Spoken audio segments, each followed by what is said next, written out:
തയ്യാറാക്കുന്നത്. ഭയങ്കര ടേസ്റ്റ്.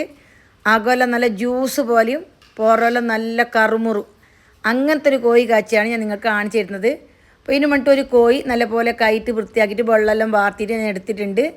ഇതിലേക്ക് ഉപ്പ് ഇട്ട് കൊടുത്ത് 1/2 ടേബിൾ സ്പൂണും കുറച്ച് ഉപ്പും കൂടി ഇട്ട് കൊടുത്ത് ഒരു 3 ടേബിൾ സ്പൂൺ മുളകിൻ്റെ പൊടിയും 1 ടീസ്പൂൺ മല്ലിപ്പൊടി 1 ടീസ്പൂൺ ഗരം മസാലപ്പൊടി 1 ടീസ്പൂൺ പെപ്പർ പൗഡർ 1/2 ടീസ്പൂൺ മഞ്ഞൾപ്പൊടി ഇത്രയും ഞാൻ ഇതിലേക്ക് ഇട്ട് കൊടുത്ത് പിന്നെ മക്കളെ ഞാൻ ഇതിലേക്ക് 1/2 ടേബിൾ സ്പൂൺ ഇഞ്ചി വെളുത്തുള്ളി പേസ്റ്റും കൂടി ഇട്ട് കൊടുത്തിന്. പിന്നെ 2 ടേബിൾ സ്പൂൺ വിനാഗിരി അതും കൂടി ഒഴിച്ചു കൊടുത്തിന്. പിന്നെ ഞാനിതിലേക്ക് കുറച്ച് ഫുഡ് കളറ് ചേർത്ത് കൊടുത്തിന്, ചുവന്ന കളറ്. അപ്പോൾ അത് വേണമെങ്കിൽ മാത്രം ഒഴിച്ചു കൊടുത്താൽ മതി, നിർബന്ധമൊന്നുമില്ല.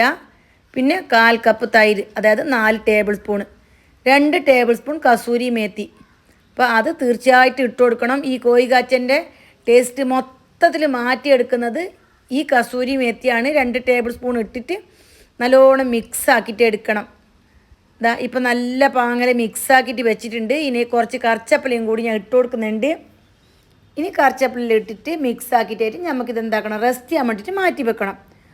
നിങ്ങൾക്ക് എത്ര സമയമുണ്ട് അത്ര വെക്കാം. ഇപ്പോൾ കാലത്ത് തന്നെ മുകളിലെല്ലാം പെരക്കിയിട്ട് വൈകുന്നേരം കാച്ചുന്നെങ്കിൽ അത്രയും നല്ലത്. ഞാനിപ്പോൾ 4 മണിക്കൂർ ഫ്രിഡ്ജിൽ വെക്കുന്നുണ്ട്. 4 മണിക്കൂർ കഴിഞ്ഞിട്ടാണ് ഇത് കാച്ചുന്നത്. ഇനിയിപ്പോൾ 4 മണിക്കൂർ കഴിഞ്ഞതിന് ശേഷം ഡയറക്റ്റ് എടുത്തിട്ട് കാച്ചിടാൻ കഴിയില്ല. കുറച്ച് സമയം പുറത്ത് വെച്ചിട്ട് ഈ ഫ്രിഡ്ജിലത്തെ തണുപ്പെല്ലാം മാറിയതിന് ശേഷമാണ് ഇത് കാച്ചാൻ എടുക്കേണ്ടത്. ഇപ്പോൾ ഞാൻ വെച്ചിട്ട് 1/2 മണിക്കൂറായി ഫ്രിഡ്ജിൽ നിന്ന് പുറത്ത് വെച്ചിട്ട്. ഇനി പിന്നെ ഇതിലേക്ക് വേറൊരു ചേരുവ ഇടുന്നുണ്ട്. അപ്പോൾ ഇത് അതിനേക്കാൾ ഇമ്പോർട്ടൻ്റ് ആണ്. 1/4 കപ്പ് കടലപ്പൊടി. അപ്പോൾ അതും കൂടി ഇട്ടിട്ട് ഫ്രൈ ആക്കുമ്പോൾ ഈ കടലൻ്റെയും കസൂരി മേത്തിൻ്റെ മണവും ഉണ്ടല്ലോ, അത് മണക്കുന്ന സമയത്ത് തന്നെ നമുക്ക് കഴിച്ചിടാന്ന് തോന്നും. അത്രയും ടേസ്റ്റി ആയിട്ടുള്ള മണമാണ്. അപ്പോൾ അതും കൂടി ഇട്ടിട്ടായിട്ട് പിന്നെ കുറേ സമയം കാത്തിട്ട് നിൽക്കണ്ട മക്കളെ. എണ്ണ നല്ല പാങ്ങളെ ചൂടാക്കിയിട്ട് ഓരോ പീസ് ഇട്ട് കൊടുക്കണം. എണ്ണ നല്ല പാങ്ങളെ തിളക്കണം. തിളച്ച പിന്നെയാണ് കോഴി ഇടേണ്ടത്. കോഴി ഇട്ട് കഴിഞ്ഞാൽ മീഡിയം തീയിലേക്ക് ആക്കണം, അല്ലെങ്കിൽ പെട്ടെന്ന് തന്നെ കരിഞ്ഞോവും. അപ്പോൾ ആ കാര്യം ശ്രദ്ധിക്കണം. എന്നിട്ട് 2 മിനിറ്റ് കഴിയുമ്പോൾ ഒന്ന് തിരിച്ചിട്ട് കൊടുക്കണം. കോഴി കാച്ചുന്നത് മൊത്തത്തിലൊരു 10 മിനിറ്റ് ആകുമ്പോൾ നല്ല പോലെ വെന്തിട്ട് വരും. ഈ 10 മിനിറ്റിൻ്റെ ഇടയ്ക്ക് 2-3 പ്രാവശ്യം തിരിച്ചും മറിച്ചും ഇട്ടിട്ട് ഫ്രൈ ആക്കിയിട്ട് എടുക്കണം.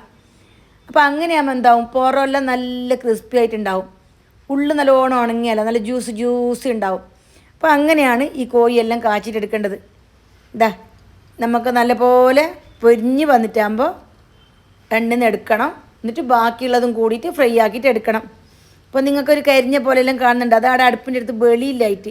ഇത് കറക്റ്റ് പാകം. ഈ കടലപ്പൊടിയെല്ലാം ഇതിലേക്ക് പൊതിഞ്ഞിട്ട് എന്തോ ഒരു ടേസ്റ്റ് തന്നെ, എന്തോ ഒരു പാങ്ങ് തന്നെ. നിങ്ങൾ ഒരിക്കലും ഉണ്ടാക്കിയ ആൾ തീർച്ചയായിട്ടും ഉണ്ടാക്കും.